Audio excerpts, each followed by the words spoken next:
Bonjour à toutes et à tous, c'est Magic Focus, bienvenue dans cette nouvelle vidéo. Une vidéo qui résulte souvent de débats. Euh, J'aime bien comme ça faire des vidéos avec des questions et voilà, des choses qu'on peut se poser et qui nécessitent des mises au point en fait. Et là, on va parler ensemble, enfin je vais vous parler et vous allez peut-être réagir en commentaire d'Imagineering et notamment savoir si Imagineering, donc les créateurs finalement de parcs Disney, d'attractions Disney, etc., euh, est en perte de vitesse. Voilà. Est en perte de vitesse. Est-ce qu'aujourd'hui on peut constater que Disney Imagineering ce n'est plus le Disney Imagineering qui existait avant et est-ce qu'il y a vraiment une perte de vitesse à ce niveau-là chez Disney? Alors, déjà, avant de répondre à cette question, enfin, en répondant à cette question plutôt, on va forcément traiter du sujet des franchises, forcément, puisque c'est ça qui va importer un minimum hein, quand même. Très souvent, moi je lis sur les forums que Disney n'est plus comme avant, parce que Disney utilise les franchises, par le fait il n'y a plus d'histoire conçue de A à Z par Walt Disney Imagineering, etc. Alors moi déjà je pense que le temps de créer l'époque où l'on créait des attractions de toutes pièces avec une histoire de toutes pièces qui était créée en même temps que l'attraction, etc. C'est quelque chose qui est révolu. C'est quelque chose qui est révolu, c'est quelque chose qui ne fonctionne plus parce que les gens, les guests aujourd'hui veulent retrouver leurs histoires cinématographiques, télévisuelles dans les parcs. Ça, c'est indéniable et aujourd'hui, c'est comme ça que ça fonctionne. Alors, ça fonctionne comme ça parce qu'il faut faire du pognon et le pognon, on l'a en attirant les visiteurs et les visiteurs sont attirés par ça. Donc, au plus Disney va exploiter les franchises et au plus ils vont se faire du pognon. Ça, c'est certain. Et on peut voir malheureusement l'échec de Hong Kong. Disney a essayé de créer deux zones avec deux attractions formidables, Grizzly Gulch d'un côté et Mystic Point de l'autre avec l'incroyable Mystic Manor. Et on constate quoi aujourd'hui, c'est que ces expansions ont ramené du monde, mais pas suffisamment. Pas suffisamment, pas autant que si ces attractions avaient été franchisées avec un film voilà. Euh, alors que alors que moi je trouve personnellement que Mystic Manor est exceptionnel, que c'est l'une des meilleures attractions de Disney jamais créées de tous les temps, et que niveau technologie ça envoie. Mais malheureusement ce n'est pas quelque chose qui est identifiable pour les visiteurs, parce qu'en fait les visiteurs ont besoin de reconnaître, d'avoir comment, des franchises fortes dans lesquelles ils vont être confortables, dans lesquelles ils vont se reconnaître, dans lesquelles ils vont reconnaître leurs héros. Ils ont besoin d'aller dans les endroits qu'ils connaissent je crois que les franchises, c'est ça, ça leur apporte quelque chose qui connaissent et par le fait là à Mystic Manor bah, tout était nouveau et pourtant Mystic Manor a vraiment des effets spéciaux magnifiques. C'est un ride avec énormément de technologies nouvelles utilisées, etc. Mais ça n'a pas fonctionné parce que malheureusement, ce n'était pas des franchises qui étaient mis au service de l'attraction. Maintenant, est-ce que ça veut dire que, est-ce que ça veut dire que Disney est en perte d'imagination? Alors pour moi, le problème des franchises, c'est quand elles sont mal exploitées. Parce qu'en soi, que Disney se base sur des franchises pour créer de nouveaux rides, c'est absolument pas gênant. C'est le cas depuis 1955, même si c'était moins le cas. Dès 1955, on avait Blanche-Neige et Peter Pan, par exemple. Donc à partir de ce moment-là, c'est pas nouveau. C'est pas un phénomène nouveau. C'est un phénomène qui devient j'ai envie de dire, agressif dans le développement des parcs. C'est quelque chose qui devient agressif et récurrent. Mais ça peut être bon comme pas bon. Ça peut être pas bon dans le cas où les franchises sont mal exploitées. Pour moi, au profit du bénéfice, hein, évidemment. Pour moi, le gros problème de Disney aujourd'hui, c'est quand il fait des trucs qui sont complètement débiles et qui détruit des choses. Alors, il y a du bruit autour de moi, je suis désolé. Voilà, je fais toujours des vidéos à ce moment-là. Quand il détruit des environnements, en fait, des environnements relativement immersifs qui n'ont pas besoin d'être accompagnés par de franchises, par des franchises. Et là, c'est là que ça gêne en fait. C'est-à-dire que pour moi, le cas, par exemple, de mettre Paradise Pier, de le transformer en Pixar Pier et de mettre du Pixar, ça n'a rien d'intéressant. Ça n'a rien d'intéressant, à part pour le porte-monnaie. C'est-à-dire qu'ils vont transformer une zone sans tout transformer en intégralité, ils vont garder les mêmes rides, etc., mais en nous mettant du Pixar. Dans une zone qui était cohérente, pour moi, Paradise Pier pardon, était cohérent, on va nous foutre du Pixar Pier. Pourquoi? Pas pour une question de pognon. Là, par contre, c'est pour moi très mal exploité. Pareil, la Tour de la Terreur en Gardien de la Galaxie, on sait que c'est pour après mettre un univers Marvel. D'accord. Mais la TOT, c'est complètement débile parce que vous avez Buena Vista Street au parc California Adventure. Buena Vista Street, vous avez le Red Car Trolley qui fait la liaison entre Buena Vista Street et Hollywood et il arrête les visiteurs, il dépose les visiteurs devant la Tour de la Terreur qui est transformée en Mission Breakout. Il n'y a absolument aucune cohérence. C'est-à-dire que tout le travail qui avait été fait avant pour essayer de transformer ce parc et de le mettre, on va dire, en phase et d'essayer d'y avoir une cohérence, bah ça disparaît. Ça disparaît parce que d'un seul coup, on se dit tiens, et si on mettait du Pixar? Et si on mettait la TOT en Marvel? Et si on faisait du réchauffé, finalement, mais du réchauffé avec des franchises? Et ça me gêne. Ça me gêne quand c'est mal exploité comme ça. Le coaster Gardien de la Galaxie qui arrive à Epcot, je pense que ça va être génial, ça va être un très bon coaster. Et j'ai vraiment hâte de voir ce qu'ils vont faire. Le gros souci que j'ai avec ce coaster, et c'est un souci qui est peut-être personnel, mais pourquoi le foutre à Future World? Qu'est-ce qui va justifier de mettre cette attraction à Future World? Une zone où on est censé montrer un minimum, avoir un côté éducatif. Là, qu'est-ce qui est éducatif dans cette attraction? Je ne sais pas. Pour l'instant, peut-être qu'il y aura un côté éducatif, mais je ne pense pas. Donc là, c'est pas que le coaster va être nul. Moi, je pense que ça va être génial. Le problème, c'est que c'est amené comme ça, d'un coup, sans réelle recherche d'intégration, en tout cas. C'est, allez, on fait ça comme ça, et puis voilà. Tant que c'est une franchise qui plaît, qui cartonne, ça va cartonner. Et ça va cartonner, parce que les gens, c'est ce qui leur plaît. Au,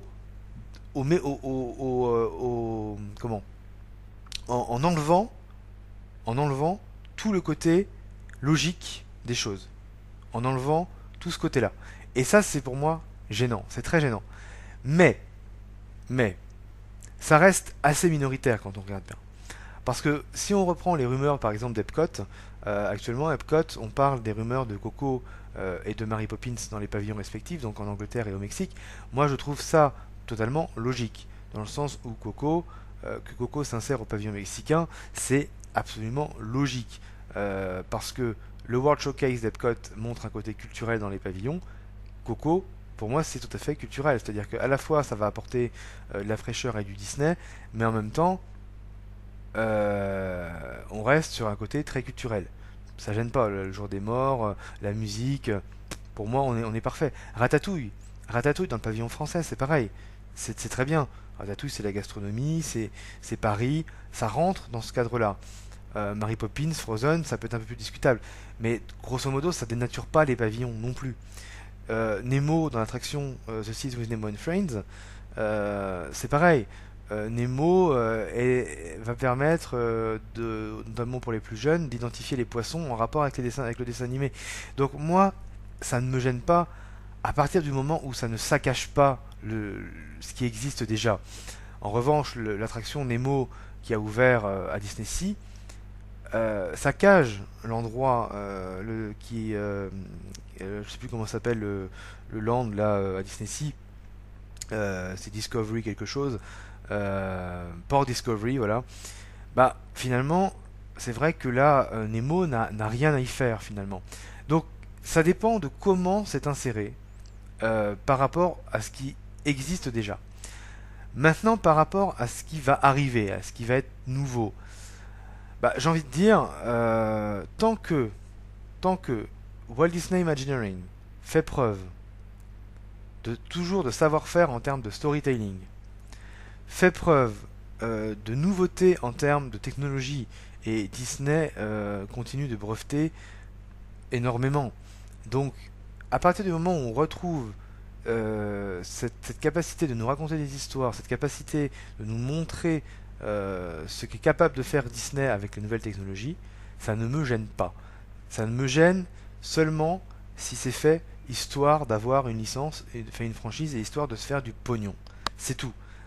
À partir du moment où c'est réalisé avec goût, à bon escient, et que c'est, on va dire, totalement légitime, et, et que voilà, qu'il y a du savoir-faire Imagineering, et que il y a toujours ce savoir-faire de raconter des histoires, eh bien, ça ne gêne pas.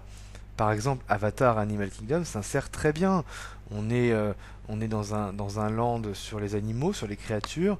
Avatar va s'insérer presque naturellement dans ce parc. Et ce qui a été fait, ça n'a pas été un travail de sagouin. Le travail immersif qui a été réalisé de storytelling est parfait. L'attraction Flight of Passage est l'une des meilleures jamais réalisées par Disney Imagineering selon les dires. Et personnellement, on a dans cette attraction de nouvelles façons de vivre des aventures. On a une belle évolution de Soarin' par exemple. Tron, on a une évolution dans le coaster avec notamment les véhicules. Ça s'était jamais vu.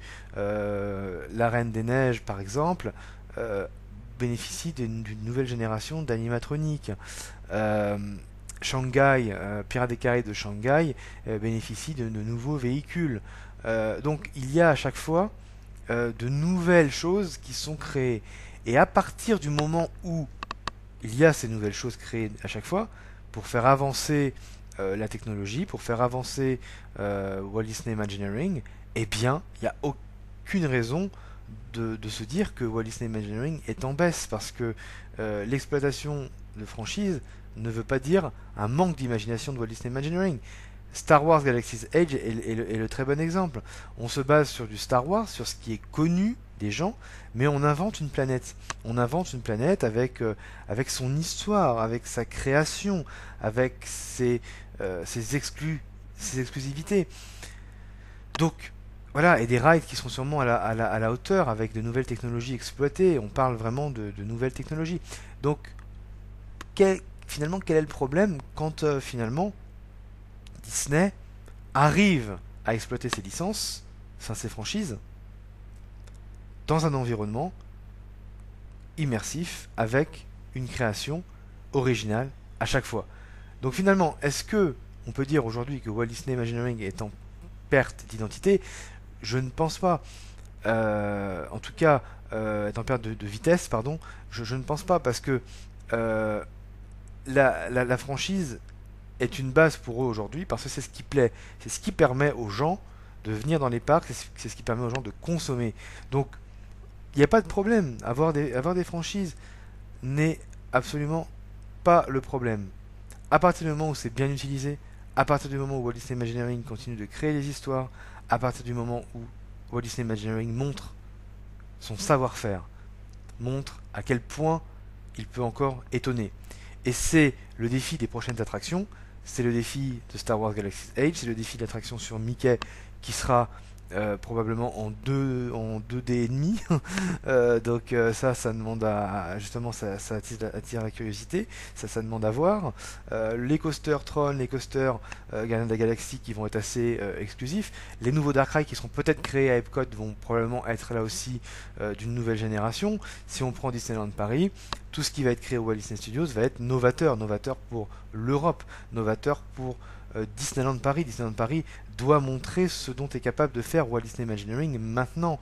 Et tout le plan de réenchantement, c'est un début qui montre les capacités de Walt Disney Imagineering sur les attractions existantes. Montrer ce que sont capables de faire les Imagineers aujourd'hui. Et ça, c'est tout le défi de ce nouveau plan d'investissement pour Disneyland Paris. Hong Kong Disneyland, c'est pareil. C'est d'accord, ok, bah Mystic Manor n'a pas marché, bah on va vous exploser avec des licences. On a du Marvel, on a du Frozen. Donc là aussi, finalement, c'est les franchises qui fonctionnent. Et voilà, on peut pas lutter contre ça. On peut pas dire que c'est extraordinaire parce que ça dépend de la façon dont les franchises sont utilisées, mais on peut pas dire que c'est nul non plus parce que si aujourd'hui Imagineering se base là-dessus, mais qu'ils sont capables de montrer leur savoir-faire, alors finalement c'est gagnant. Voilà, c'est gagnant. Donc moi je dirais que non, Disney Imagineering n'est pas en perte d'imagination, n'est pas en pente descendante, bien au contraire. Simplement aujourd'hui ils font d'une autre manière qu'il y a 40-50 ans. Ils se basent sur les licences, sur les franchises qui sont, on va dire, dans l'air du temps et qui rapportent de l'argent. Parce que c'est comme ça, on est dans une société qui fonctionne comme ça de manière générale aujourd'hui. L'argent, le capitalisme, c'est comme ça. Donc voilà, autant qu'ils en profitent, ça fonctionne, les gens ont une espèce de confort, sont heureux de retrouver leur héros préféré et leurs films, leurs séries, tout ce que vous voulez qu'ils aiment dans les parcs, et ben tant mieux. Universal l'a compris depuis longtemps, Disney commence à le comprendre depuis quelques années. Voilà, c'est comme ça que les choses se font, c'est comme ça que les choses doivent se faire. Aujourd'hui, vous mettez une attraction comme Soarin', elle ne fonctionnera plus parce que c'est plus ça que les gens recherchent aujourd'hui. Ou alors un Soarin' mais accompagné d'une franchise. Donc c'est ça qu'il faut voir aujourd'hui. Mais tant que les choses sont bien faites, raffinées, avec l'art du storytelling, l'art des nouvelles technologies, eh bien, on peut dire que Walt Disney Imagineering continue de remplir ses missions en satisfaisant au maximum les guests. Donc voilà, j'espère que cette vidéo vous aura intéressé. C'est un sujet qui n'est pas facile à aborder parce que forcément il y a plein de choses à penser et surtout, voilà, c'est frileux, c'est un sujet qui est frileux entre ceux qui pensent que Disney part complètement en sucette et ceux qui pensent que non, au contraire. C'est un sujet qui mérite débat, mais en y réfléchissant bien, la licence est un prétexte, la franchise est un prétexte aujourd'hui pour développer de nouvelles technologies et une nouvelle façon de raconter des histoires. Pour moi, je vois ça comme ça. Donc voilà, on se retrouve dans une prochaine vidéo. Si ça vous a plu, n'hésitez pas à vous abonner. C'est très important, abonnez-vous, likez. Et puis voilà, et puis je vous dis à très très bientôt. Salut, salut. Merci d'avoir regardé.